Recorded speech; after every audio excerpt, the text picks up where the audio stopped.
안녕하세요. 저는 대학생 자녀들을 키우고 있는 40대 직장인입니다. 결혼을 하고 나서 정말 열심히 살아왔다고 생각을 했는데 요즘은 그 열심히 했던 세월 보상을 좀 받아야 하나 싶은 생각이 들 때가 많습니다.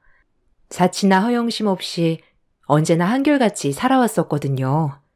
이런 저희의 생활 때문이었는지 주변의 시선도 지금의 형편으로 보는 사람들이 거의 없더라고요. 저와 남편은 20대 초반에 소개팅으로 만나 연애를 했습니다. 연애를 할 때는 몰랐는데 결혼을 하려고 보니 남편 쪽 집안은 사업만 했던 사업가 집안이고 저희 쪽 집안은 직장 생활만 했던 집안이었어요. 남편에게는 형이 있었는데 형은 저희보다 몇 년 더 일찍 결혼을 하셨고 형과 형님 또한 평범한 직장인이셨습니다. 저희도 역시 평범한 직장인이었어요. 시부모님은 생산 쪽 사업을 운영하셨는데 생각보다 사업이 잘 되는 편에 속했습니다. 그러다 보니 시어머님도 항상 자기 일에 바쁘게 지내셨죠.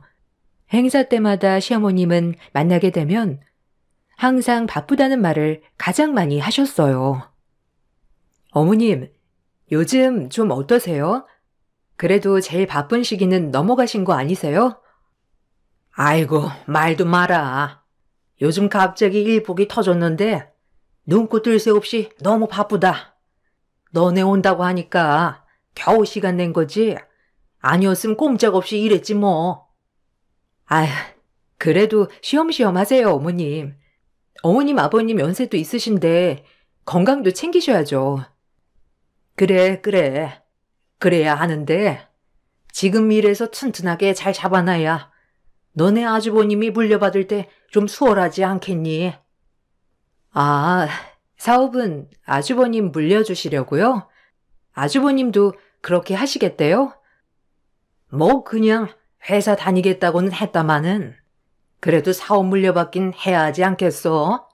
이것도 가업이라면 가업인데 골랑 얼마 벌지 않는 월급으로 자식 둘 키우기는 넉넉하진 않으니까. 시어머님께서는 자신이 움직일 수 있을 때까지는 열심히 일을 하시겠다는 다짐이 강하셨어요. 바로 큰아들이 가업을 물려받아야 하기 때문이었죠. 저는 딱히 사업을 물려받는 게 좋겠다는 생각은 없었지만 시부모님께서 처음부터 가업을 물려받을 사람은 큰아들이라고 못을 박아두셔서 저희 남편은 약간 서운하다 생각을 하기도 했었죠. 어머님, 아버님, 요즘 좀 무리하시는 것 같아. 그러게. 형이 물려받기 전에 확실히 기반을 다지려고 하시는지. 형은 또 싫다는데 왜 자꾸 형한테만 물려주겠다고 하는지 모르겠네. 왜? 당신도 사업을 하고 싶은 거야? 뭐 욕심이 안 난다면 거짓말이지. 솔직히 우리도 자식 2명 키워야 하고 집도 지금 전세인데 언제 내 집 마련하나 싶기도 하고. 근데 내가 받겠다고 해서 부모님이 주시는 것도 아니니까. 여보, 조금 서운하기도 하겠다. 그래도 우리는 우리대로 잘 살아보자. 남편은 그런 시부모님 태도에 서운해했지만 저는 그런 남편을 달래주면서 우리끼리라도 잘 살아보자고 다독이기도 했어요. 그러던 중 시아버님이 지병이 생기시게 되면서 몸이 급속도로 나빠지셨고 시어머님과 시아버님이 더 이상 일을 하시기 어려운 상황이 되었습니다. 처음 아주버님은 사업을 받지 않겠다고 이야기를 하셨지만 아주버님께서 다니시던 회사 사정이 나빠지게 되면서 자연스럽게 일을 그만두게 되었고 가업을 물려받게 되었어요. 형님은 아주버님이 가업을 물려받음과 동시에 일을 그만두셨습니다. 시부모님께서 기반을 잘 다져 놓으셨기 때문에 사업을 물려받은 후에도 별탈 없이 잘 운영이 되었죠. 거기다가 젊은 감각까지 더해지다 보니 새로운 거래처들도 많이 생겨났습니다. 사업은 날이 갈수록 잘 되었고 전에 받던 월급에 비해서 몇 배는 더 많이 수입을 얻게 되셨던 것 같아요.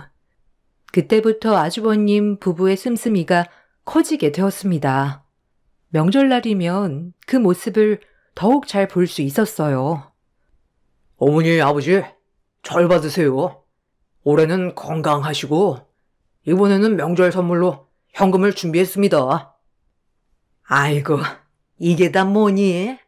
이렇게나 많이 주다니. 역시 우리 큰아들이다. 어머님, 이건 어머님 드릴 영양제인데요. 건강 좀 챙기시라고요. 아유, 큰애가 마음을 많이 썼구나. 고맙다. 어머, 동서는 뭐 준비한 거 안 가지고 왔어? 드릴 거면 지금 같이 드리지. 아, 어머님, 저도 형님이랑 같은 영양제 준비했어요.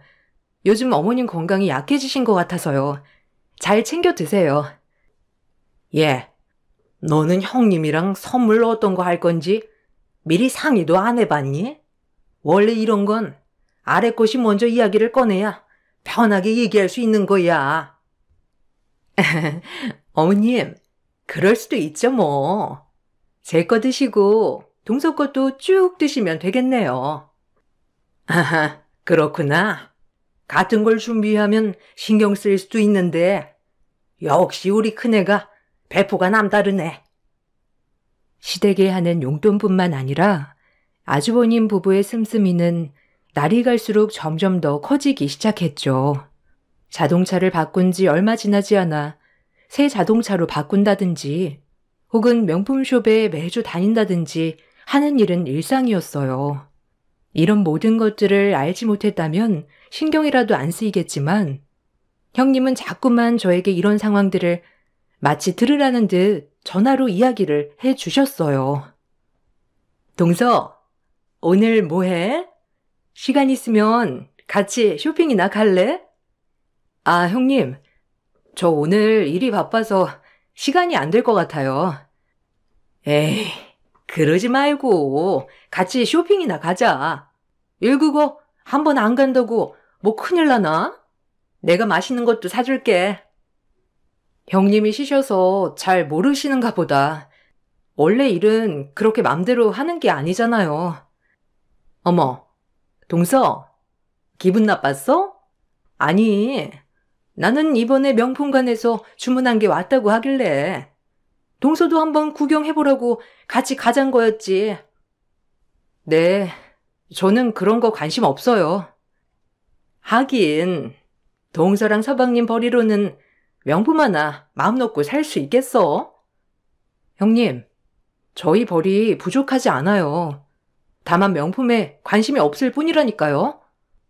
그래, 알았어. 그럼 나중에 또 전화할게. 형님은 항상 일이 바쁜 날 자신과 명품관에 가자며 연락을 해 왔었죠. 뻔히 일을 쉴 수 있는 상황이 아님에도 불구하고 마치 저를 약올리는 듯한 태도로 전화를 해오는 덕분에 저는 알고 싶지도 않았던 형님 부부의 씀씀이를 다 알 수 있었답니다.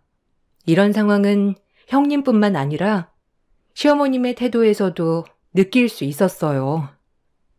예, 너네 형님은 정말 배포가 장난이 아닌 것 같다. 아니, 어떻게 저런 배포를 가지고 지금껏 회사를 다녔다니? 왜요, 어머님? 아니, 이번에 큰애가 나한테 자동차를 바꿔주겠다며 떡하니 가지고 온 거 있지? 나이가 들면 자동차도 좋은 걸 타야 된다고 하더라고. 아, 그래서 이번에 형님네 차가 또 바뀐 거였나 보네요. 너도 알고 있었니? 난 또 나중에 알게 되면 네가 너무 배 아파할까 봐 내가 말한 거다. 네? 제가 왜 배 아파해요? 아니, 그렇지 않니? 너네는 월급도 치꾸리만하게 받아서 겨우겨우 자식들 키워 살고 있는데 그네는 자동차도 척척 살 수 있고 이게 보이는 게 있으니 배가 아플 수밖에. 어머님, 저희 이런 거 배 안 아파요. 오히려 형님의 씀씀이가 걱정되죠. 이것 봐. 큰애네는 자기네 버는 만큼 알아서 잘 쓰고 있는데 너넨 그걸 모르니까 걱정되느니 어쩌느니 하는 거 아니니? 아, 어머님, 배 아플 게 따로 있지. 저희도 부족하지 않게 살고 있어요. 어머님 자꾸 그렇게 말씀하시니 서운하네요. 시모는 저를 만날 때면 형님의 씀씀이를 칭찬하시고 저희의 살림은 겨우겨우 풀칠하는 것으로 생각하시면서 비교를 하셨답니다. 그렇지만 저희 역시 중견급 기업에 10년 넘게 재직하고 있었기 때문에 부족한 살림은 아니었거든요. 처음 결혼할 때는 좋은 기업에서 둘 다 일을 하니 경제적으로 괜찮다고 말씀하셨던 시부모님은 어디로 갔는지 매번 큰아들 내외와 비교를 하시니 저희도 서운한 마음이 들기 시작했죠. 그러다가 형님은 자녀 2명이 초등학교를 졸업하자마자 유학을 함께 가게 되었습니다. 그렇게 아주버님은 남아서 사업을 운영하시고 형님은 자식들과 해외에서 거주를 하였죠.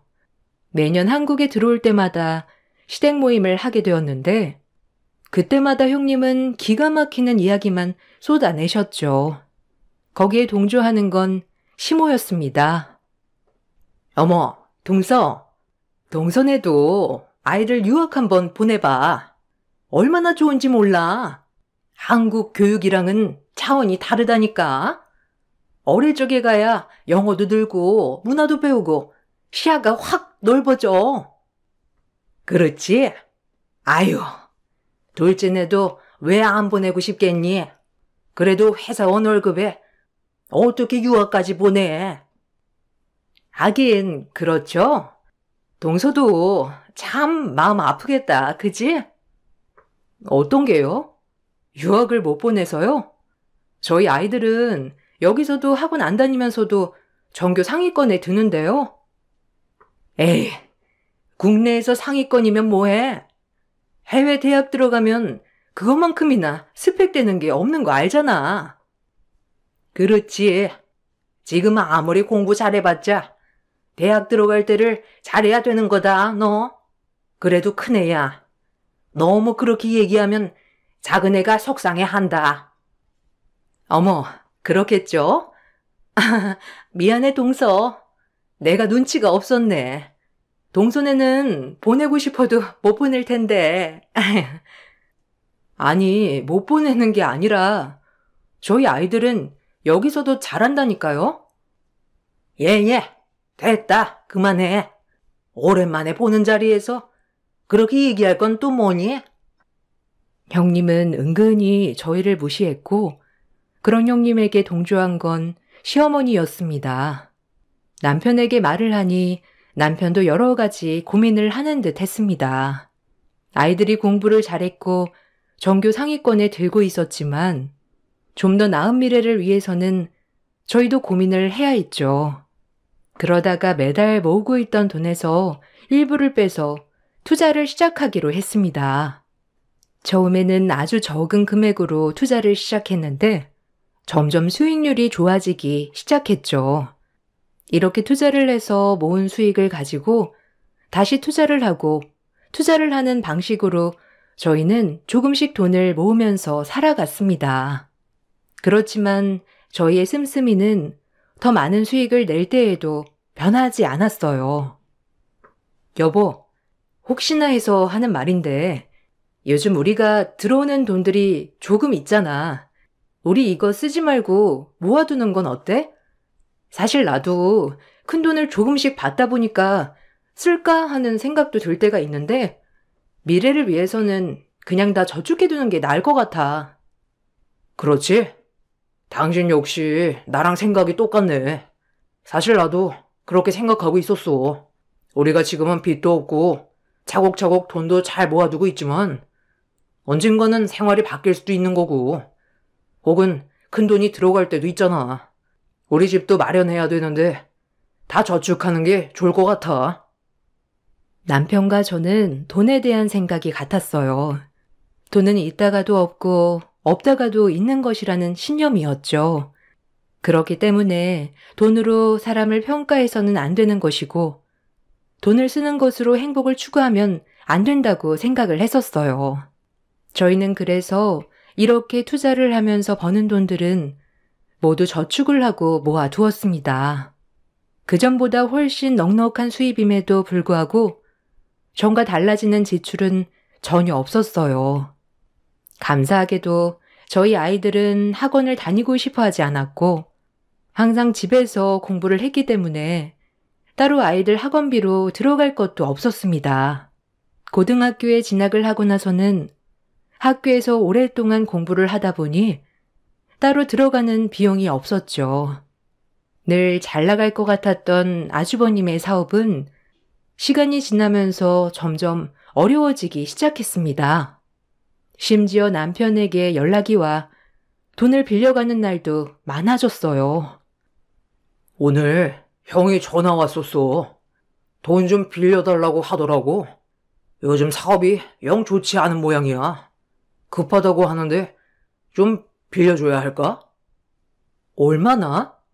근데 요즘에도 아주버님 자동차 새로 바뀌었던데 계속 잘 되시는 거 아니었어?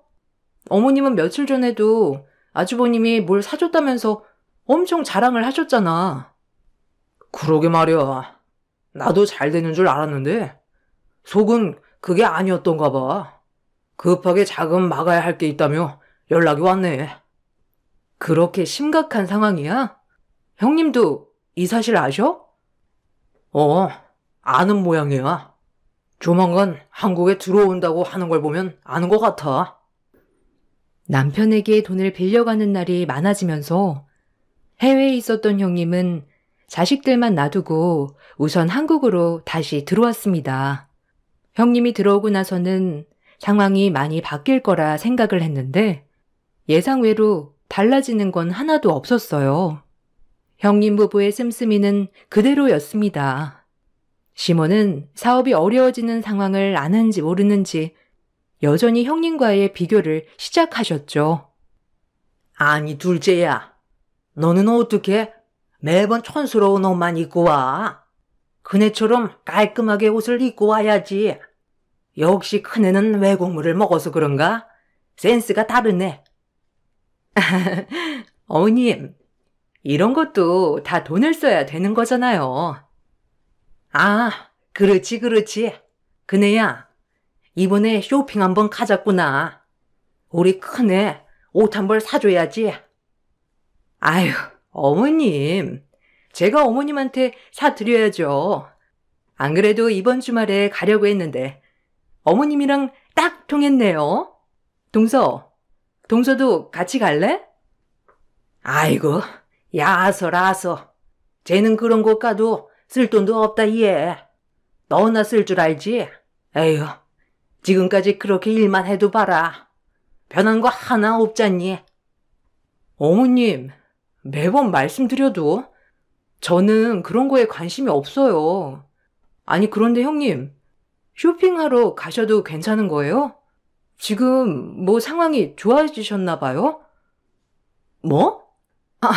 무슨 상황? 아니, 보니까 저희 남편한테 아주버님이 자꾸 돈 빌려달라고 하시는데 상황 안 좋으신 거 아니에요? 아니, 동서. 아니, 무슨 소리를 하는 거야? 우리 상황이 뭐가 안 좋아? 그냥 요즘 경기가 안 풀리니까 잠시 그랬던 거지. 예, 사업 한번 안 해본 애가 어떻게 하니? 경기가 안 좋을 땐 그럴 수 있는 거야. 하여튼 뭘 알아야 말이 통하지? 그네야, 신경 쓰지 말렴. 사업이 점점 어려워지고 있음에도 불구하고 형님의 씀씀이는 줄어들 생각이 없었습니다. 시모와 함께 저희의 상황을 비아냥거리며 이야기를 할 때면 저도 대응을 했지만 매번 사업도 안 해본 애가 무얼 알겠냐며 대화를 끊어버리곤 했죠. 그 후로는 아주버님 사업에 대해서는 크게 관심을 갖지 않았는데 결국 상황이 나빠졌는지 유학을 갔던 두 자녀도 학업을 마무리 짓지 못한 채 다시 들어오게 되었습니다. 형님, 이번에 소은이랑 상윤이 다 들어왔다면서요? 아니, 지금 한창 학기 중 아니에요? 갑자기 왜 들어오게 된 거예요? 그냥 애들이 엄마도 없고 2명만 지내는 것도 좀 걱정되고 그래서 들어오라고 했어. 아이, 말씀하시지. 제가 잘 아는 홈스테이 하는 곳이 있거든요. 거기가 돈은 좀 드는데 그만큼 잘 케어를 해준대요. 이제라도 알아볼까요? 아니야. 뭘 알아봐. 이미 왔는데. 에이, 그래도 좀 아깝잖아요. 이제 대학이 코앞인데 지금 그냥 오면 너무 아까우니까. 아니라니까. 동서. 아니 왜 자꾸 아니라고 하는데 이야기를 해? 네? 저는 그냥 알아봐 드린다고 한 건데. 무슨 소란이니? 갑자기 왜 둘이서 싸우고 있어? 아니, 어머님. 안 그래도 속상한데. 동서가 자꾸 아이들 한국에 들어온 거 가지고 뭐라고 하잖아요. 둘째야, 너는 그 셈법 좀 고쳐라. 그럼 어린애들을 엄마 없이 거기 그냥 두란 말이니? 아이고 참, 배 아픈 것도 이렇게 얘기하네. 어머님, 그게 아니고요. 형님네 지금 상황이 안 좋은데 자꾸 핑계대면서 말을 안 하니까 한 얘기예요. 무슨 상황이 안 좋다는 거니? 형님네 다음에 70평대로 이사 간다. 얘는 정말 질투도 가지가지 하는구나. 저는 정말 황당했어요. 당장 사업을 접어야 할지도 모른다고 했던 상황에서 70평대로 이사를 간다니. 이 상황에 그런 선택을 한다는 게 너무 어이가 없어 말이 나오지 않더라고요. 알고 보니까 현재 살고 있는 30평대 아파트가 좁고 낡아서 고급 70평대로 이사를 가는 거였어요. 당신 아주버님네 이사 가는 거 알아? 이번에 70평대로 이사 가신대. 나도 그것 때문에 황당하더라고. 형한테 물어보니 어쩔 수가 없대. 자기도 남들 시선도 있고 사업이야 곧 풀릴 것 같으니까 그냥 간다고 하는데 진짜 할 말이 없더라. 아니, 당신한테 지금까지 계속 돈 빌렸다 갚았다 빌렸다 갚았다 하는 거 아니었어? 아니 어떻게 70평대로 이사 가게 되신 거래? 거기다가 애들 유학 급하게 마무리하고 들어오게 된 것도 제대로 말도 안 했던 것 같더라고. 빨리 사실을 말해야 씀씀이라도 줄일 텐데. 엄마는 그것도 모르고. 에휴. 저와 남편은 이렇게 흘러가다가는 시댁 식구들이 빚더미에 앉는 건 아닌지 걱정이 되기 시작했어요. 여러 번 아주버님에게 현재의 상황을 말하라고 했지만 아주버님도 체면이 있다며 좀 더 버텨보겠다고 말할 뿐이었습니다. 거기다가 형님도 모든 상황을 알고 있음에도 그 씀씀이는 줄어들지 않았죠. 그렇게 70평대 이사를 하고 나서 저희는 집들이를 가게 되었습니다. 시어머님께서는 집들이 선물로 건조기를 해 주셨더라고요. 어머님, 이사 선물로 건조기 해 주셨네요? 그래. 이번에 내가 고급형으로 하나 선물해줬다. 이런 거 들어오는데 아무거나 선물할 순 없잖니. 역시 형만한 아우 없다더니 이런 좋은 곳으로 이사까지 오고 정말 대견하다 대견해. 우리 큰애가 고생 많이 했지. 남편 뒷바라지하고 자식들 유학 바라지하고 아주 고생 많이 했다. 이제 이렇게 좋은 곳에서 편하게 살 일만 있겠네. 어머님, 그러게요. 살다 보니 이런 날도 다 있네요. 다 어머님 덕분이죠. 어머님, 형님, 저희도 다음 주에 이사 가요. 이번에는 전세 아니고 자가로 마련했어요. 이사하고 집들이 할 테니까 저희 집도 오세요. 어머, 집을 마련했어? 어딘데? 몇 평이야? 30평대인데 실평수가 잘 나왔어요. 깔끔하고요. 에휴, 이사를 간 게 거기서 거기 아니니? 아무튼 알았다. 여기서 힘 빠지는 얘기 그만하자꾸나. 형님네가 이사를 한 이후 얼마 지나지 않아 저희도 새 집으로 이사를 가게 되었어요. 30평대로 이사를 가게 되었는데 그 사실을 시모에게 전하자 생각보다 좋아하시진 않으시더라고요.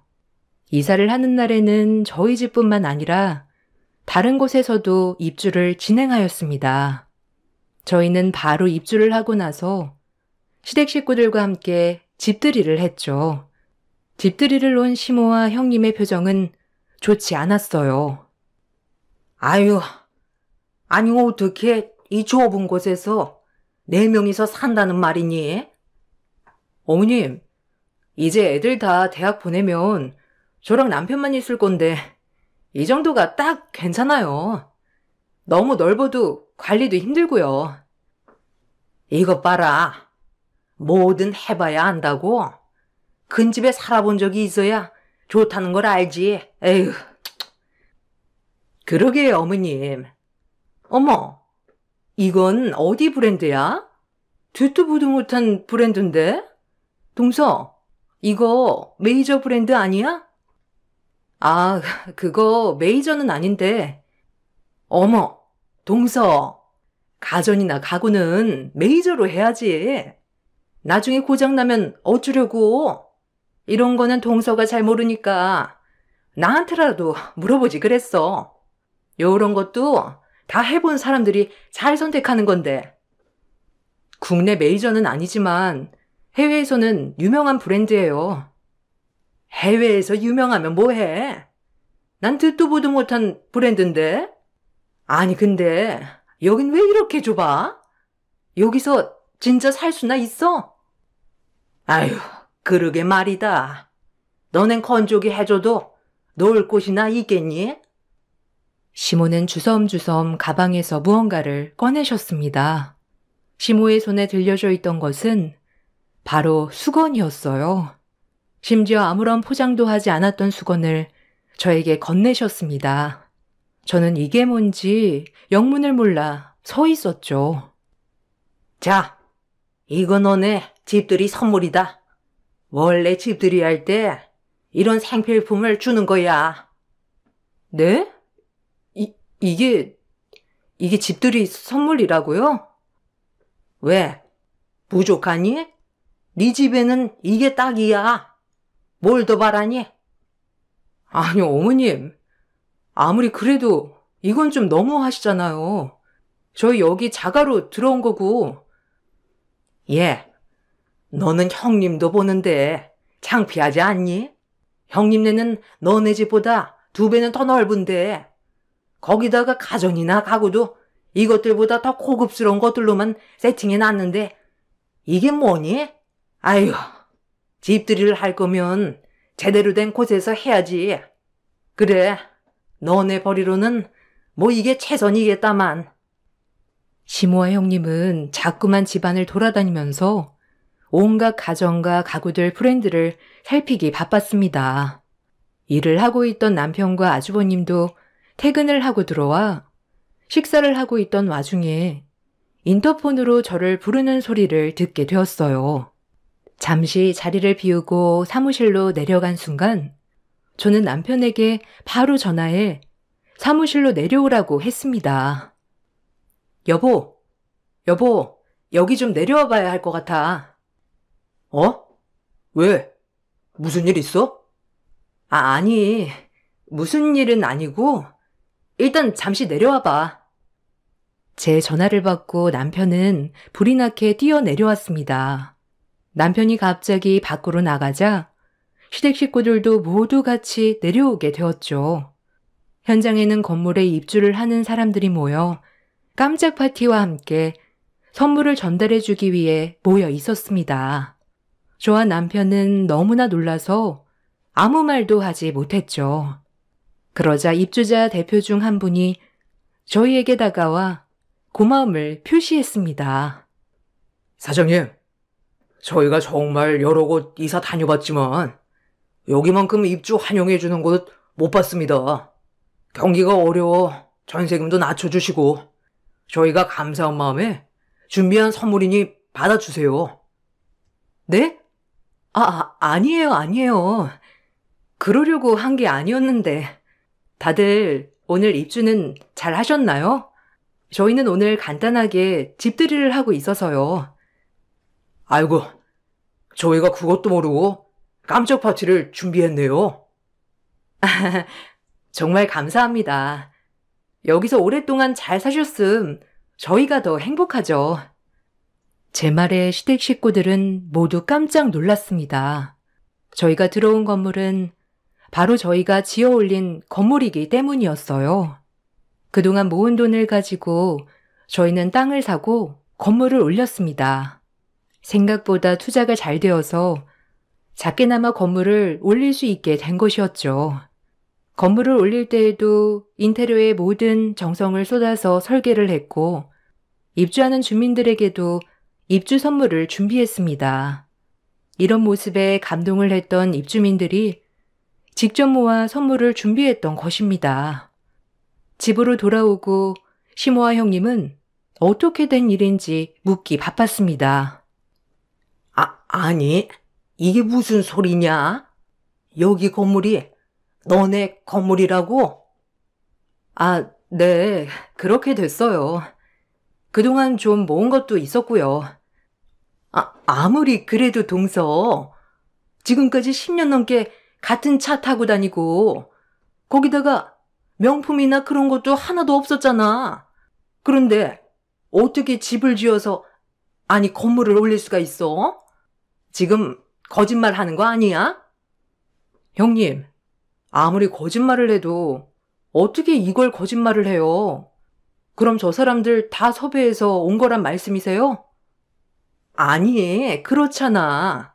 지금까지 뭐 티 한 번 안 내다가 갑자기 짠 하고 네 건물이다 하는데. 형님, 저희가 왜 아꼈겠어요? 다 이렇게 미래를 위해서 아낀 거지. 그럼 이게 정말 니네 건물이라는 거야? 네, 어머님. 저랑 남편 건물이에요. 시모아 형님의 표정은 정말 큰 충격을 받은 것처럼 보였어요. 특히나 형님은 아무런 말도 하지 않은 채 식사 자리를 끝내고 부랴부랴 집으로 돌아갔죠. 며칠 후 아주버님은 더 이상 사업이 어려워진 것을 어머님께 숨길 수 없다 생각을 했는지 어머님께 모든 사실을 털어놓으신 듯 했어요. 그때부터 시어머니는 저희에게 전화와 아주버님을 도와달라며 말씀하셨답니다. 얘 작은 애야. 아무리 그래도 근형이 잘 돼야 가정이 평안한 거다. 너네는 앞으로 다닐 직장도 있고 자식들도 다 키웠잖니. 그 건물명이 근형 앞으로 잠깐만 돌려서 힘든 것만 좀 풀어보자꾸나. 아니면 건물 담보 좀 잡아다오. 네? 어머님, 저는 그렇게 못해드려요. 그동안 저랑 저희 남편, 아주버님 네랑 차별당하고 비교당하면서 살았는데 아끼고 아껴 지은 건물을 아주버님께 달라니요? 어머님 생각이신 거예요? 그래, 내 생각이다. 너흰 그냥 그 집 하나만 있으면 되지 않니? 그 집 명의는 너한테 줄 테니까 그냥 나머지만 달라는 건데 가족인데 그게 어렵니? 어머님, 진짜 이건 너무하신 것 같아요. 아무리 가족이어도 이건 아니죠. 더군다나 어머님은 항상 아주버님이 잘났고 형님이 잘나셨다고 했는데 저한테 말씀하시지 마시고 아주버님이랑 형님께 말씀하세요. 그리고 그 잘난 두 분께서 알아서 잘 해결하시겠죠. 시모는 계속해서 저에게 전화를 해왔지만 저는 시모의 황당한 부탁을 받아주지 않았습니다. 시모뿐만 아니라 형님 역시 저에게 연락이 와 한 번만 만나자며 부탁을 해 오더라고요. 동서, 나 부탁이 있는데. 부탁이요? 사실 우리 사는 집 자가 아니고 월세야.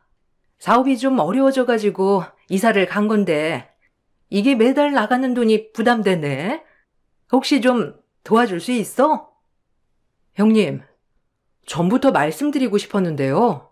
이제는 좀 형편에 맞게 사셔야 될 것 같아요.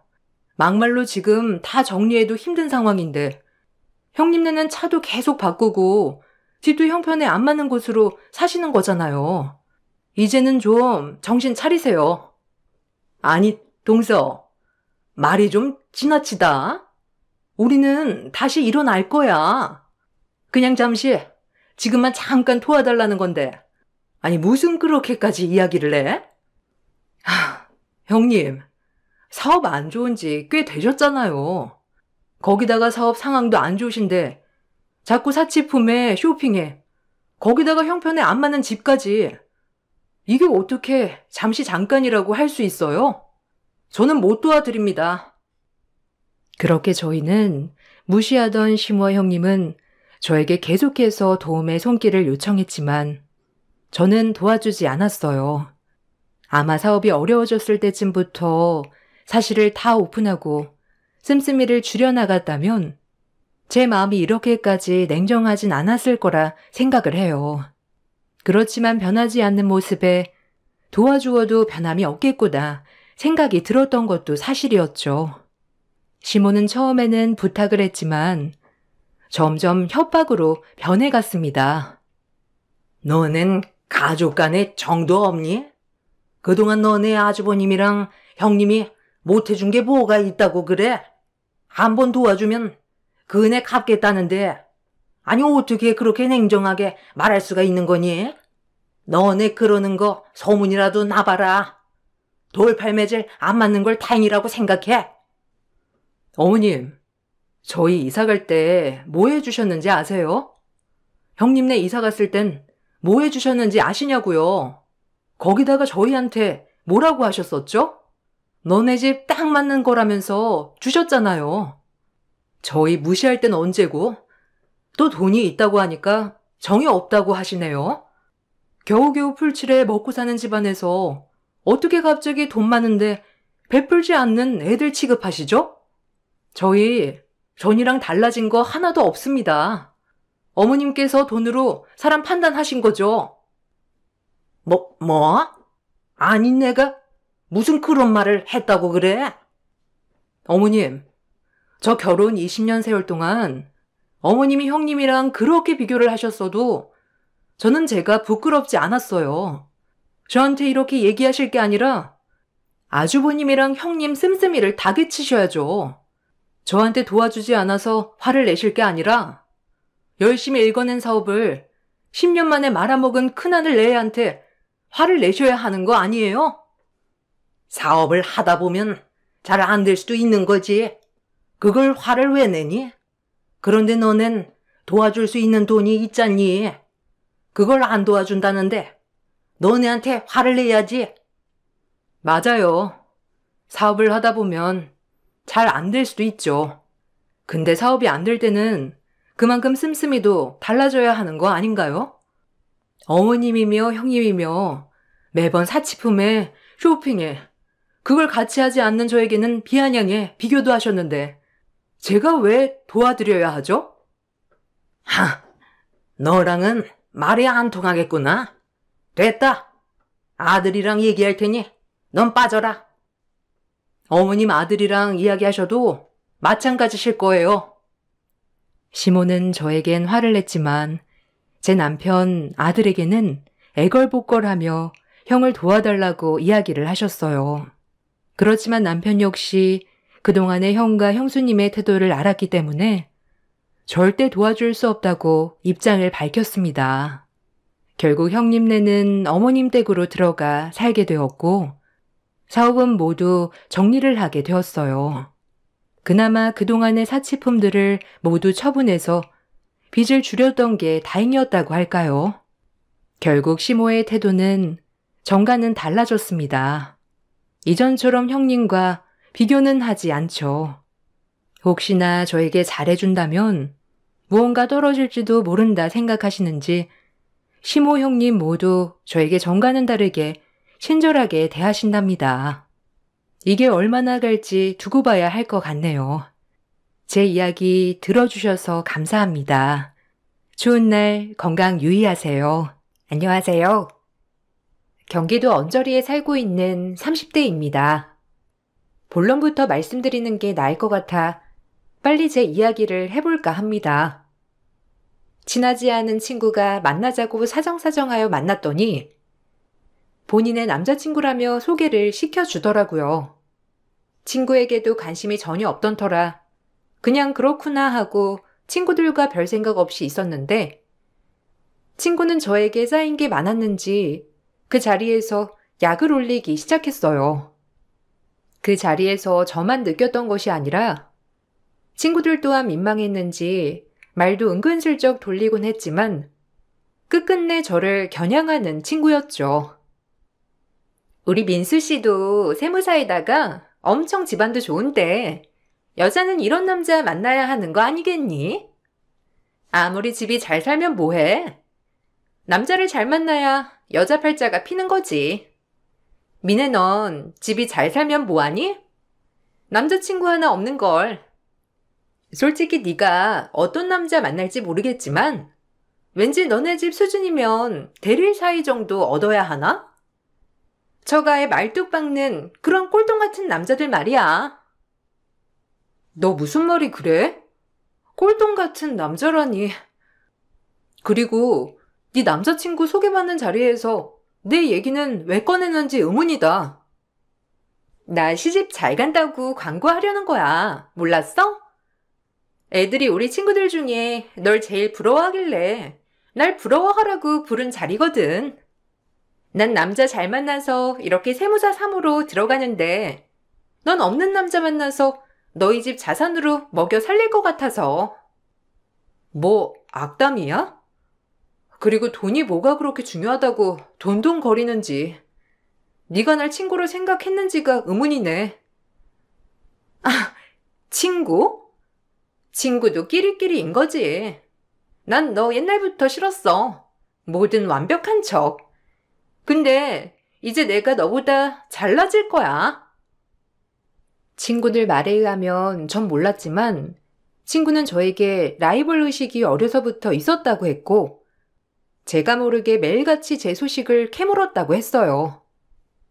그리고 본인이 전문직인 세무사 남자친구와 만나 결혼을 약속하자 드디어 저보다 잘난 삶을 살 것 같았는지 이렇게 친구들 다 보는 자리에서 저에게 대놓고 저런 말을 했던 거죠. 사실 그다지 좋아하지 않던 친구라 그런지 우습기도 했지만 그래도 이렇게 갑작스럽게 공격을 당하니 기분이 너무 나쁘고 안 좋았답니다. 하지만 그럼에도 그 친구의 남자친구도 저를 의식했는지 오히려 친구에게 뭐라고 하며 주변 분위기를 살피기도 하였어요. 남자는 정상인 것 같더라고요. 아, 그만해. 친구한테 왜 그러는지 모르겠다. 네 인성이 원래 이런 인성이었어? 아, 제가 대신 사과드릴게요. 기분 언짢으셨죠? 아니에요. 뭐 저한테 그렇게 라이벌 의식이 있었다고 하니 당황스럽긴 한데 어쩌겠나요. 본인이 그렇게 느꼈다면 어쩔 수 없죠. 일일이 상대하고 싶지 않아요. 뭐 같잖아야 말을 들어주던가 하죠. 야, 너 그러니까 네가 발전이 없는 거야. 나 먼저 간다. 민수 씨, 지금 누구 편 드는 거야? 지금 얘 앞에서 내 편을 들지 못할 망정 얘 편을 들고 있어? 어이없어. 당신 나랑 결혼하고 싶지 않아? 나보고 그렇게 예쁘다고 노래를 부르더니 친구들 앞에서 날 개망신 준다니 용서할 수 없어. 그건 그거고 친구한테 이러는 건 예의가 아닌 거지. 나도 이해가 안 간다. 너가 새롭게 보여. 아, 정말 죄송합니다. 아, 그래. 너 좀 그만해. 결혼한다고 친구들 다 불러놓아놓고 한 사람만 겨냥해서는 이건 내가 봐도 좀 그렇다. 아, 그래. 여기는 다 내 편이 없다 이거지? 민수 씨, 당장 내 편 안 들어? 나랑 결혼할 건데 어떻게 제 편을 드냐고. 그렇게 그날 남자친구를 소개해주는 자리에서 친구와 친구 남자친구는 대판 싸우게 됐고 일로 이별까지 하게 되었어요. 다른 친구들은 꼴 좋다며 저에게 들이대다가 본인 망신만 당하고 결혼할 남자까지 놓쳤다며 고소해하였지만 전 사실 찝찝하더라고요. 누군가와 등을 접은 적이 없었던지라 절 이렇게까지 싫어하는 친구가 있을 줄도 몰랐고 뭔가 그 결혼 파혼의 원인이 저였던 것 같아서 말이에요. 하지만 인연이 이렇게도 이어지려고 하나? 정말 신기하게도 전 은행을 갔다가 친구의 전 남자친구를 다시 만나게 되었고 이런저런 근황을 얘기하다 서로에게 스며들게 되었답니다. 저에게 평생 가도 일어날 것 같지 않던 일이 벌어지게 되었는데 전 그렇게 그 남자와 사랑에 빠지게 되었어요. 제 인생에서 가장 신기한 일이라고 자부할 수 있었죠. 어머, 진짜? 어머, 인연인가 봐. 그날도 그렇게 됐었잖아, 결국. 어쩐지 그 사람이 근데 널 보는 눈빛이 장난 아니긴 했어. 오히려 그거 보고 걔가 발끈해서 더 난리친 것 같기도 하다니까. 그래도 둘이 헤어진 사이니까 넌 잘못 없어. 어차피 걔랑 이제 볼 사이도 아니고 난 널 응원해. 네가 뭐 작정하고 꼬셔간 것도 아니고 쥐들이 헤어지고 나서 만난 건데 뭐. 네가 그렇게 말해주니 한편으론 마음이 편하긴 하다. 뭐 착하고 잘해줘. 그리고 심성도 나쁘지 않은 것 같고. 잘해봐. 스펙도 빵빵하다며. 걔가 하도 자랑을 해서 이미 귀에 딱지 않게 들었거든. 근데 너랑 더 잘 어울린다. 아유, 걔 또 이 소식 들으면 엄청 배 아프겠네. 근데 걔가 지성에 못 이겨서 지가 헤어지자고 한 거라니까 넌 신경 쓰지 마. 다행히 친구들은 오히려 제 만남을 응원해 주었고 저흰 그렇게 사랑의 결실을 키워나가게 되었답니다. 나이가 나이였던지라 저흰 결혼을 진지하게 생각하게 되었고 그렇게 결혼 약속까지 스무스하게 흘러갔던 것 같아요. 정말 인연이었던 것처럼 서로 가치관이나 취향이 너무 딱 맞았고 이제야 만난 반쪽 같은 느낌에 저 역시 한도 끝도 없이 이 남자에게 빠져들었던 것 같았죠. 근데 장인어른이 어떤 사업 한다고 했지? 전 여자친구 만났을 때 네 얘기를 엄청 하더라고. 사실 궁금하기도 했어. 뭐 얼마나 대단하면 전 여자친구가 그렇게 질투하고 시기했나 싶기도 하면서. 근데 웬걸 만나보니까 엄청 소탈해서 더 좋아. 아, 뭐 대단한 건 아니고 그냥 조경수 직거래라고 나무 키워서 판매하고 뭐 그런 사업인데 자리를 잘 잡으셔서 잘 되는 거지. 와, 처음 들어봐. 그럼 땅도 많으시겠다. 나무 심어서 판매하시는 거면. 그래서 그렇게 질투를 한 거구나. 아유, 속 좁어라. 뭐 근데 난 나를 질투하는지 전혀 몰랐네. 그냥 나랑 결이 좀 안 맞는다고만 생각했지. 날 그렇게 싫어할 줄 몰랐거든. 그냥 걔가 이상한 거지. 이상한 데서 자격지심 있어가지고 신경 쓰지 마. 네가 훨씬 예쁘고 착하니까. 그러니 널 만나지. 걔한테 억한 심정은 없어. 그냥 걔도 알아서 잘 살길 바랄 뿐이지. 그러니까 자기도 이제 걔 얘기 그만해. 솔직히 우리한테 좋은 추억은 아니잖아? 걔 덕분에 우리가 알게 된 건 사실이지만 뭐 그렇게 추억하거나 걔 기억하고 싶지 않거든. 알겠어. 나도 더 이상 얘기 안 꺼낼게. 그냥 내가 왜 너 같은 여자를 두고 그런 여자를 만났었는지 후회가 돼서 그만. 오래전부터 사업의 털을 잘 닦아온 아빠 덕분에 사실 엄청 여유 있게 자란 건 사실이었고 제가 하는 모든 일에 걸림돌은 전혀 없었어요. 그렇게 성격 자체가 유순하고 유한 것도 있어서 늘 사람이 끊이지 않았답니다.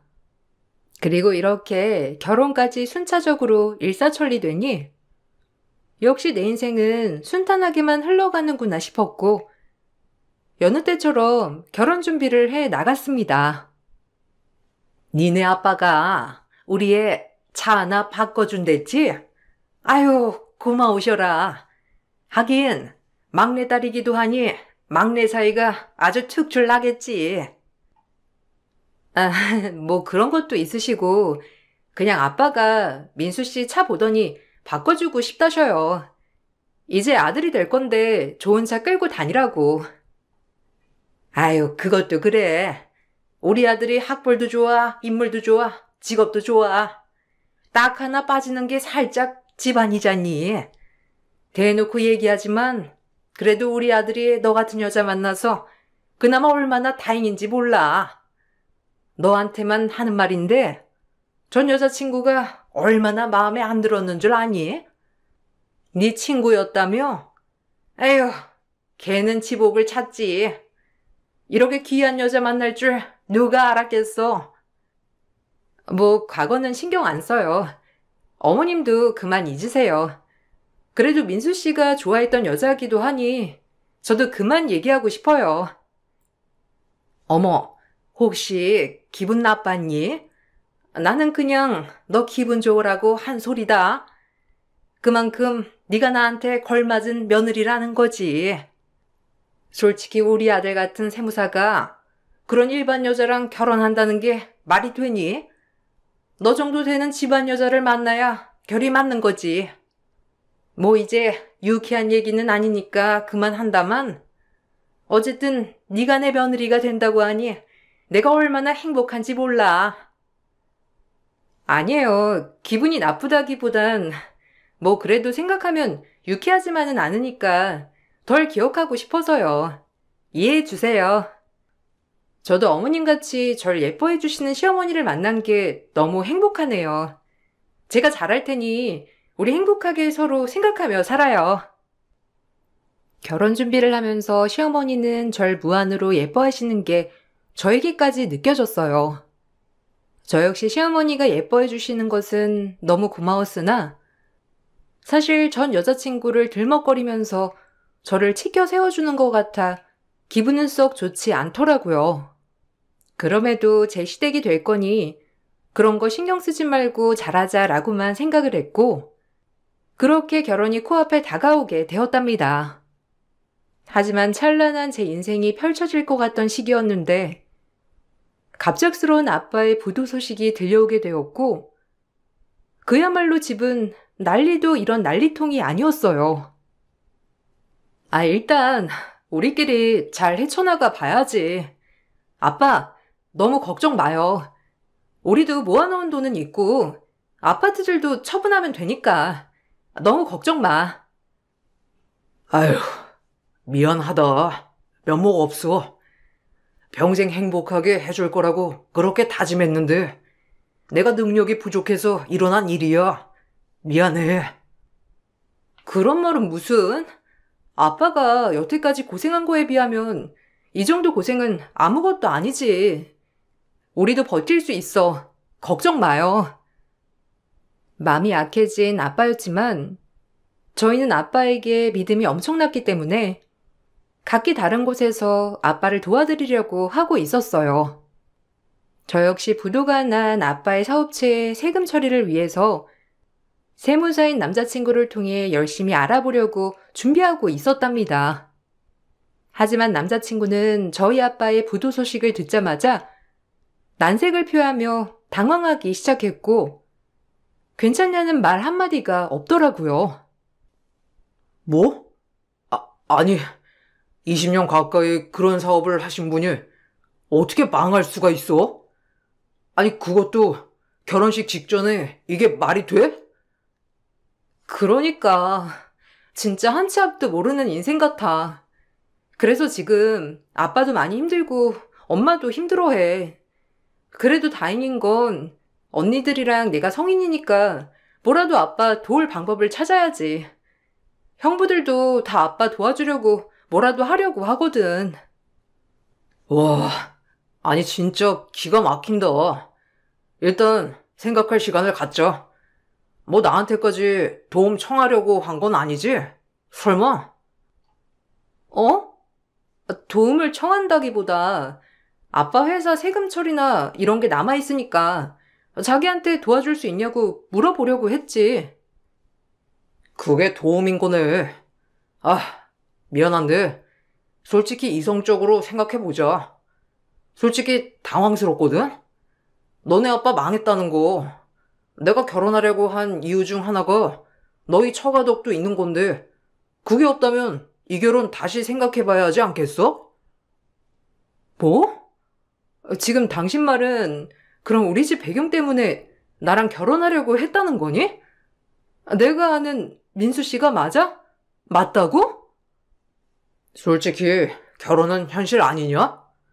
내가 너랑 결혼을 왜 하려고 했는데 일단 이건 아닌 것 같으니까 결혼 준비 올 수도하자. 내가 널 만나려고 혼자 우연인 척 생쇼하면서 은행까지 뒤따라간 거 생각하면 짜증난다. 내가 왜 굳이 그런 노력을 했는지. 뭐? 그게 우연이 아니고 당신이 이미 준비한 자작극이었다고? 날 만나려고? 와, 진짜 어디까지가 네 바닥이야? 바닥이고 나발이고 지금 그게 중요해? 지금 내가 너한테 바친 내 시간들이 아깝고 화딱지 나니까 폭발하기 전에 건들지 마. 제 길을 의심했어요. 모든 것이 저를 만나기 위한 자작극이었다는 사실이 놀라웠는데 그럼에도 제 탓을 하는 남자친구가 원망스럽더라고요. 힘이 돼달라고 하는 게 욕심인가 싶었고 결혼 준비를 하려고 했던 예비 신랑이었기 때문에 충격도 어마어마했답니다. 하지만 남자친구는 그때 생각을 하자고 하곤 한동안 연락이 없이 파혼을 통보했어요. 그것도 예비 시어머니와 함께요. 하마터면 결혼하고 망했으면 어쩔 뻔했어? 위약금이고 뭐고 우리 쪽에서 물 거니까 걱정 말고 넌 알아서 따라져 나가. 솔직히 위약금도 같이 물어야 정상인데 내가 진짜 100번 양보한 거다. 어차피 너희 집 쫄딱 망했으니 위약금 물 돈도 없을 거 아니니? 이건 도의적 책임이라고 해두지. 대신 절대 내 아들한테 연락하거나 만나자고 하지 말아라. 알겠니? 어머님, 진짜 너무하시네요. 저보고 며느리 잘 얻었다 뭐한다 하더니 이제 와서 파혼이라니. 아, 그래, 할 수 있죠. 근데 어떻게 집이 망했다고 이렇게 180도 사람들이 돌변할 수가 있어요? 정말 돈 때문에 저랑 결혼하려고 한 건가요? 당연하지. 돈 말고 뭐 볼 거 있냐? 잘 나가는 처가덕에 개인 세무사 사무실이나 내보려고 했더니만 글렀네 글렀어. 내가 왜 전 여자친구랑 헤어지고 널 선택했는데 얼마나 귀에 닦지 않게 네가 부자라고 들었으면 내가 너한테 접근했겠냐? 발톱을 숨기고 있었구나. 그런 줄도 모르고. 그래, 어떻게 보면 이 편이 더 나을 수도 있었겠네. 뜻 잘 알겠어. 그럼 끝내. 그래도 양심은 있어가지고 지 부모 망했다고 선뜻 먼저 얘기하고 고맙다 아주. 그리고 다신 엮이지 말자고. 너 우리 아들한테 행여라도 미련 조금이라도 남겨두지 마라. 우리 아들은 더 좋은 여자 만나서 결혼할 거니까 그림자도 비치지 마. 엄만 날 그렇게 몰라? 난 거지들은 안 만난다니까. 내 인생이 어떤 인생인데 거지를 만나? 인생 종칠 일 있어? 걱정 마. 역시 우리 아들이다. 내가 아주 바르고 현명하게 키웠지. 저런 애 눈길도 주지 말고 이제 새 여자 만나서 다시 시작하자. 예비 시어머니였던 사람은 가뜩이나 심적으로 힘든 저의 직장까지 찾아와 미련일랑 남겨두지 말라고 신신당부를 하며 화를 내시고 가셨고 남자친구 또한 그렇게 미련한 톨 남아있지 못하게 하고 떠나버렸어요. 순식간에 뒤통수 맞은 격이 이런 격인가 싶으면서 그래 우리 집이 망했는데 누가 좋아하겠어라는 생각이 들더라고요. 너무 속상하고 배신감이 들었지만 이때까지만 해도 예비 남편만 탓할 게 아니라고 생각했어요. 정말 이성적으로 망한 집 여자와 결혼할 수 없겠다 싶었거든요. 하지만 곧이어 들려오는 소식은 더 충격적이었고 제가 예비 남편이라고까지 믿었던 남자는 저를 시기 질투하던 친구와 다시 붙어 먹었더라고요. 참, 꿀 좋다. 민수 씨한테 얘기 들었어. 너 집 망했다며? 민수 씨가 설마 너 같은 애 진짜 좋아했다고 착각한 거 아니겠지? 아서라, 너희 집 돈 보고 접근한 거래. 나한테 다 이실직고 했어. 근데 봐라. 우리 집 빵빵하지 않아도 민수 씨가 나한테 돌아왔잖아. 이런 게 진정한 사랑이지.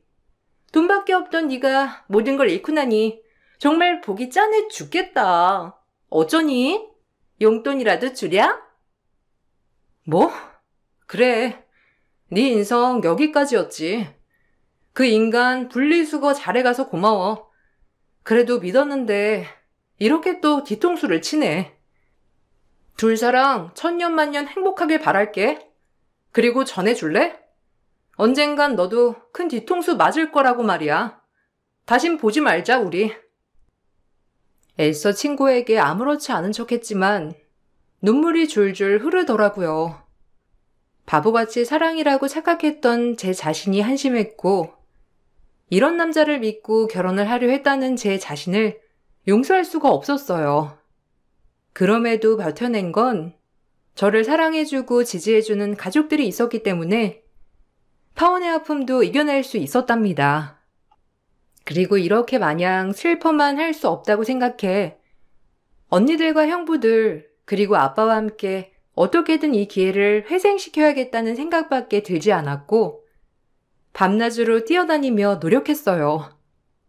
그리고 정확히 2년 후 저희는 한강 크루즈에서 모두 모여 가족 만찬을 즐길 수 있었고 그렇게 하하호호하고 있던 날이었답니다. 아니, 집 망하지 않았냐? 내가 알아보니까 손해가 어마어마했더니만 거지 깽깽이들이 아주 놀고들 자빠졌네. 뭐? 네 면상 다신 보고 싶지 않았는데 너 따위가 한강 크루즈를 어떻게 탔니? 그새 월급 좀 올랐나 보지? 역겹다 정말. 너보단 낫지. 난 그래도 전문직인데 넌 집안 말고는 볼 거 없는 회사원이었잖냐. 근데 가족들 다 데리고 쇼를 하고 자빠졌네. 너 여기가 얼만 줄이나 알아? 이런 데는 너처럼 망한 집 딸 자식이 다닐 땐 아니라고. 뭐 내 여자친구한테 내 통수 조심하라고 했다며? 제 앞에 와서 깐족거리는 전 남자친구였고 그것을 보고 옆에 있던 보디가드가 우리를 에워싸며 행동하자 남자친구는 이건 뭔가 싶은 표정을 짓더라고요. 그리고 제가 입을 열었고 숨겨온 우리 가족 정체에 남자친구는 다리에 힘이 풀려 그 자리에서 쓰러지고 말았어요. 그리고 그 전에 했던 행동들이 후회가 되는지 저에게 얘기 좀 하자고 말을 하더라고요.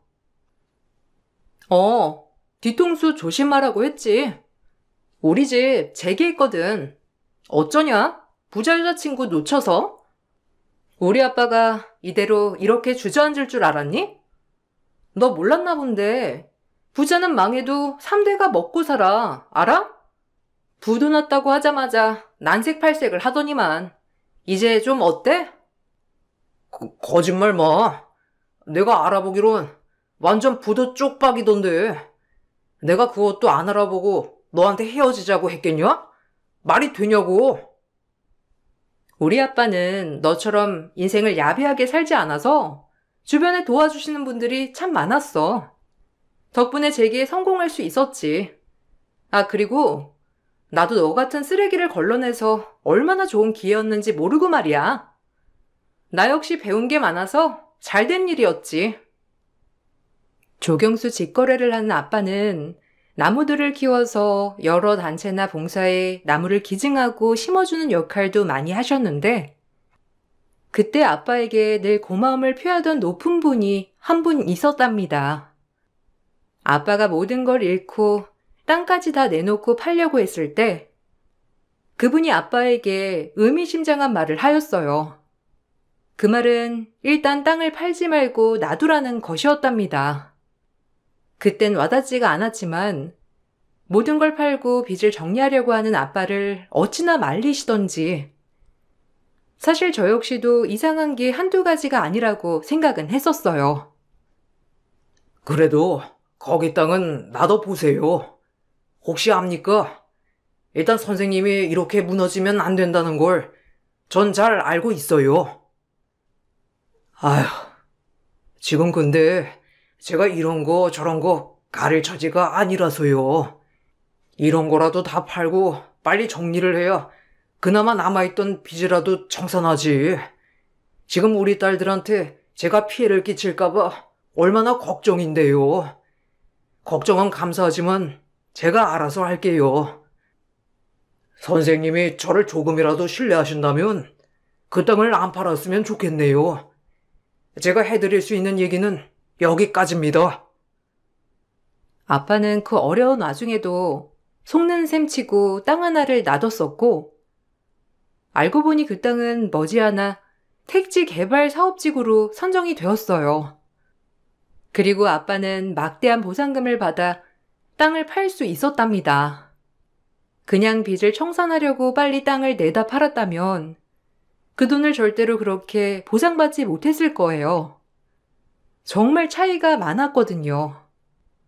그리고 아빠는 그분에게 고마움을 표시하려고 했으나 그분은 본인은 한 게 없다며 한사코 거절을 하였어요. 아빠가 어려운 사람들을 도와서 언제나 베풀었던 걸 보시고 돌려받으신 거라며 절대적으로 본인은 아무것도 한 게 없다고 계속해서 모든 고마움을 거절하였답니다. 정말 참된 분이신 것 같았죠. 그 땅이 글쎄 그렇게 보상을 해주더라. 뭐 빚도 청산하고 아빠가 하는 사업 다시 재가동했어. 그리고 그때보다도 더 부를 축적하고 살고 있지. 어쩌냐? 아 맞다. 너 걔랑 결혼했다며? 아직도 남의 밑에서 세금 처리해주는 일 하고 있니? 그래, 같이 끼리끼리 만났으니 뭐 열심히 일하면서 살아야지. 어쩌겠어. 안 그래? 덕분에 난 너 같은 쓰레기 분리수거하고 잘 됐지. 아니, 어떻게 그런 일이? 나 이혼할 거야. 사실 그때 말 못했는데 그 여자가 너랑 헤어지고 힘든 날 위로해줘서 내가 넘어갔던 거거든. 그러니까 너무 그렇게 안 좋게 생각 마. 너 만나서 사과도 하고 싶고 이런저런 얘기도 하고 싶었는데 우리 얘기 좀 할까? 혹시 얘기할 시간 돼? 그때 내가 너무 모질었지? 아버님한테도 사과드리고 싶고 등등 할 이야기가 많아. 어디서 시건방지게 내 딸한테 죽은데? 내가 안 보이나? 당장 내 눈앞에서 사라져. 안 그러면 물고기밥이 되게 해줄 거야. 아빠, 진정해요. 뭐 저런 인간을 상대하나요? 전 오히려 이런 모습을 보여주게 돼서 진짜 기쁜데요? 너랑 나랑 급이 이렇게 다르다는 걸 보여주니 얼마나 뿌듯한지. 네 와이프 저기서 걸어오네. 오늘 뭐 크루즈 데이트 하러 왔니? 사람 참 끼리끼리라더니 어떻게 이런 애를 내가 사이로 맞이하려고 했는지 진짜 이모가 닥 쳐질 뿐이다. 아빠의 말에 놀란 전 남자친구는 쏜살같이 크루즈를 빠져나갔고 뒤이어 크루즈에 올라탄 전 남자친구의 아내이자 절 시기 질투한 친구를 마주하게 되었죠. 친구는 이미 다른 친구들에게 제 소식을 들었던 터라 그런지 절 보고 그렇게 놀란 얼굴은 보이지 않았지만 얼굴에서 많은 분노를 느낄 수 있었답니다. 전 그 친구를 보고 그대로 있을 수가 없더라고요. 오랜만이다. 어쩜 그대로네. 구질구질한 옷차림하며 머리 스타일링. 이래놓고 네가 날 시기했다는 게 화가 나. 어디 급이 맞아야 시기 질투도 하는 거지. 감히 너 따위가 날 시기해? 얘긴 들었지? 부자는 망해도 3대가 먹고 산다는 게 진짜였나 봐. 용돈은 내가 너한테 줘야 할 것 같은데 안 그러니? 옷 좀 사 입어. 단추가 너덜너덜하다 얘. 남편이 안 사줘? 네가 날 멸시해? 그래, 얘긴 들었는데 뭐 어차피 그래도 넌 내 남편이 버린 여자잖아. 그런데도 당당한 척하네? 미안한데 내가 너한테 분리수거한 거라고 몇 번이나 말하니? 지금도 네 남편 나한테 미안하다고 어찌나 사과하던지. 글쎄, 네가 꼬셔서 결혼한 거래. 자기가 나랑 이별하고 나서 힘들었을 때 말이야. 둘이 얘기 좀 해야 하지 않겠니? 부부가 괜히 부부겠니? 근데 너네 사이를 보니까 뭐 결혼 별거 없다 얘. 부부 사이의 비밀도 많은 것 같고. 어쨌든 쓰레기들끼리 잘 살아봐. 너 나 무시하지 마. 나 세무사 와이프고 넌 그래봤자 노처녀 될 사람이니까. 어디 세무사 와이프한테 자랑질이야? 친구는 제 얘기에 분노에 차오른 것 같았어요. 그리고 이쯤 되니 정말 속이 통쾌하면서 묵은 채증이 내려간 것 같았답니다. 애초에 잘못 끼워진 단추였을지언정 그래도 이렇게 당할 수만은 없었거든요. 친구들에게 건너듣기론 아주 코미디 한 편이 따로 없었어요. 이래서 개국 프로그램들이 줄줄이 폐지를 했나 싶을 정도로 얘기만 들었는데도 눈물나게 웃겼답니다. 걔한테 뭐 미안하다고 했다며? 제정신이야? 나랑 결혼해놓고 이제 또 한눈 파니? 왜? 걔가 부자라고 하니까 또 아쉬워? 나한텐 걔 망했다고 그전부터 헤어지려고 했다더니 어떻게 이런 개망신을 줘? 내가 걔를 얼마나 싫어하는지 알면서. 아, 그만 좀 해. 솔직히 너랑 걔랑 비교가 되냐? 내가 미쳤지. 망했단 소리 하나에 널 다시 만나다니. 나 같은 세무사가 너랑 결혼해줬으면 나한테 빌고 살아 그냥. 너 따위가 나랑 결혼할 주제가 돼? 그때 내가 눈이 헷가닥 돌아가지고 너한테 다시 갔다만 그런 황금수저 여자를 두고 흙수저인 널 택한 게 천추의 한이야. 알겠냐? 참고 있으니까 나 건들지 마. 그리고 진작에 걔네 집 다시 재기한 거 알았다면서 나한테 말 한마디를 안 해? 너 그거 병이야. 걔는 너 의식도 안 하는데 혼자서 의식하고 라이벌인 것처럼. 라이벌도 급이 있어야 라이벌인 거지. 너 같은 서빈 따위가 걔한테 비빌 힘이나 있냐? 그럼 걔한테 다시 가서 만나자고 해. 안 말려. 세무사라고 해봤자 꼴랑 몇백 가져오는 게 다이면서 엄청 잘난 척하네. 너 지금 우리 아들한테 뭐라고 했어? 꼴랑? 너야말로 전문대 나와서 세무사 남편 얻었으면 절을 해야지. 니깎게 우리 아들한테 지금 뭐라고 하는 거야? 얘기 들어보니 네 친구 다시 제기했니? 아유, 미쳤지. 내가 그런 애를 두고 이딴 애를. 어머님도 그러는 거 아니에요. 그래도 저 어머님 눈에 들려고 이것저것 다 비위 맞추고 살고 있는데 어쩜 그러세요? 너 따위가 비위 맞춰야지. 안 맞추면 어쩔 건데. 평범한 게 세무사 와이프 됐으면 절을 해야 돼, 아침마다. 우리 아들이 너 같은 애 만난다고 했을 때부터 내가 말렸어야 했는데 그때 나도 뭐에 쉬었는지 널 허락한 게 내 죄다. 제 존재 자체로 속물근성을 가지고 있는 인간들은 싸우고 난리가 났다고 합니다. 그렇게 서로 못 잡아먹었던 인간들이 잘 살 리 없었고 제 힘으로 아무것도 하지 않아도 제 존재 자체가 위협이 되었던 그 친구는 결국 이혼을 택했다고 했어요. 하지만 이혼을 하고도 분이 안 풀렸는지 본인 남편이 어떤 인간인 줄 아냐면서 남편의 세무사 사무실에 남편에 대한 정보들을 일일이 전단지로 만들어 뿌려댔고, 법인 회사를 다니던 남편은 결국 회사에서도 얼굴을 들지 못하는 지경까지 이르렀답니다. 서로 물어뜯지 못해 안달이 난 부부였고, 세상에서 제일 잘 어울리는 인구 한 쌍 같더라고요. 누가 그런 인간들을 만나주겠나 싶은 것이 서로 절대 놔주지 않고 잘 살았으면 좋겠다 싶었어요. 아무래도 다른 피해자들을 위해 서로 같이 있는 게 나을 것 같았거든요. 어머머머, 와이프 두고 엄청 저울질 했나 봐, 애초부터. 그렇게 안 봤는데 장난 아니던데? 결혼 전에 부자 여자친구 만나서 환승하고, 그것도 모자라서 그 여자친구 집안이 망하니까 전 여자친구한테 돌아가서 결혼까지. 근데 그 부자 여자친구가 다시 재기하니까 가서 빌고 난리였대. 아니, 사람이 어쩜 저리 추잡해? 그렇게 안 생겼는데 역시 생긴 거 보면 진짜 이상한지 모르겠다니까. 결혼할 때도 막 한다 안 한다 파혼설도 많았잖아. 근데 그게 다 다른 여자였다니. 그것도 놀랍다. 아유, 속물. 이래서 못 사는 것들이 공부 좀 해서 직업 좀 괜찮으면 더 무섭다니까. 돈이 없던 그 시절 때문에 천박한 행동이 나오는 거야.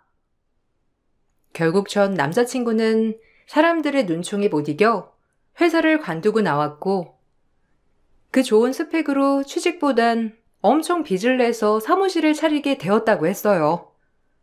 하지만 워낙에 속물적인 인간이라 역시나 돈 있는 손님들만 상대하다가 된통 잘못 걸려 사무실도 문 닫을 위기에 처했다고 했답니다.